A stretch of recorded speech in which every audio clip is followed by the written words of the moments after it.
Reverse French. Okay, ఈ ఐబ్రోకి middle నుండి కొంచెం హెయిర్ తీసుకోవాలి, చెక్ చేసుకొని సి సెక్షన్ లాగా తీసుకోవాలి, 3 ఈక్వల్ సెక్షన్స్ తీసుకోవాలి.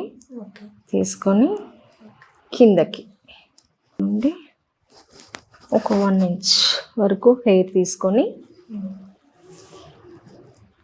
నీట్గా కోమ్ చేసుకొని దీంట్లో కలుపుకొని ఇప్పుడు లెఫ్ట్ హ్యాండ్ సైడ్ టైట్ చేసి ఇప్పుడు ఇటువైపు నుండి మళ్ళీ కిందకి.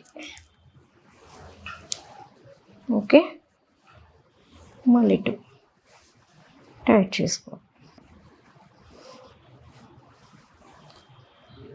ఇది ఫింగర్తో పట్టుకోవాలి కింద,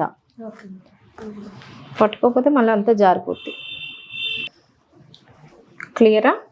అర్థమైందా? అర్థమైనట్టే ఉందా?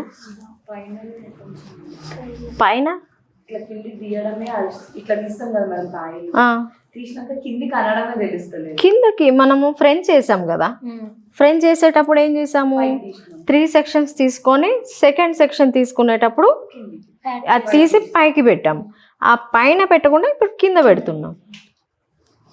ఇప్పుడు నేను ఏం చేస్తున్నాను, ఒకవేళ ఫ్రెంచ్ చేసామే అనుకోండి, ఇది తీసి ఇలా తీసి ఇది పైన అల్లుతున్నాం, అది పైన అల్లకుండా కిందకి అల్లుతున్నాను. నేను కన్ఫ్యూజ్ అవసరం లేదు, పైనకి వెళ్ళాల్సింది కిందకి వస్తుంది, అంతే డిఫరెన్స్. కర్ల్స్లో ఇంతకీ మీకు సింగిల్ కర్ల్స్ టైపే చూపించాలా, ఒక 3-4 టైప్స్ చూపించాలా, మీకు చూపించాలా? ఇలాగే ఇక్కడ నుండి అల్లేదంతా రివర్స్లోనే అల్లుకుంటాం. అల్లుకొని ఇక్కడ రబ్బర్ బ్యాండ్.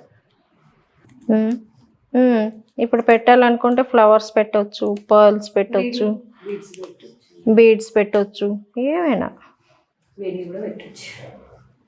వేణి పెడతారా? ఎక్కడ పెడతారు వేణి? వేణి పెట్టడానికి రాదు కదా.